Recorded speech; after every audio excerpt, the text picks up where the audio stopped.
A few thoughts now on this decidedly different Republican presidential nomination race. Donald Trump is still the GOP frontrunner, even though in Iowa, Ben Carson has taken the lead.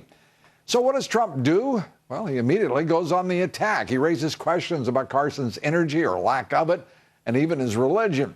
But that quick attack response doesn't distract Trump from his favorite target. No, Trump goes after struggling establishment candidate Jeb Bush, who once was expected to dominate the Republican race, who promised to campaign with joy in his heart. But Saturday, Governor Bush sounded a little, well, whiny. If this election is about how we're going to fight to get nothing done, then I don't want any part of it. I don't want to be elected president to sit around and see gridlock just become so dominant that people literally are in decline in their lives. That is not my motivation. I got a lot of really cool things that I could do other than sit around being miserable, listening to people demonize me and me feeling compelled to demonize them. That is a joke. Elect Trump if you want that. Ooh, I don't think he meant that as an endorsement. What we just heard there, that's not exactly what we need from our leaders, right? That's something of a dark vision, I thought. Whining, a real sense of entitlement on the part of the former governor, condescension, a little self-pity, and the powerful suggestion that the candidate is doing the country a real favor by taking on the job of president. Well, Jeb may just be incapable of grasping that a country of some 320 million people whose leaders have cost many millions of folks their jobs and tens of millions of folks their savings and retirements, we really don't need to hear any more BS.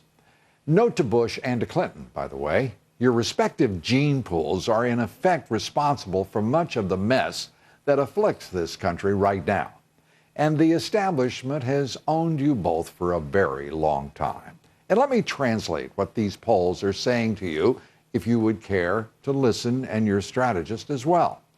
Americans are hoping they can do a lot better than either of you. Whether their hopes are realized in the 26th election, I have no real idea. But I do know this, and so should you. 72% of Americans are dissatisfied with the direction that our country is headed.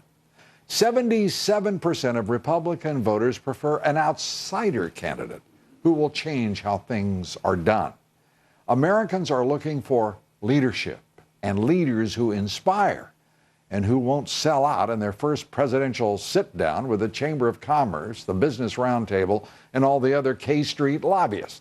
And they sure don't need to hear the privilege running for office whine about the difficulty of it all. Now our quotation of the evening, if I may, this one from Amazon's founder and leader, Jeff Bezos, on complaining and leading. He said, quote, "What we need to do is always lean into the future when the world changes around you and when it changes against you. What used to be a tailwind is now a headwind. You have to lean into that and figure out what to do because complaining isn't a strategy." I repeat, complaining is not a strategy. We're coming right back.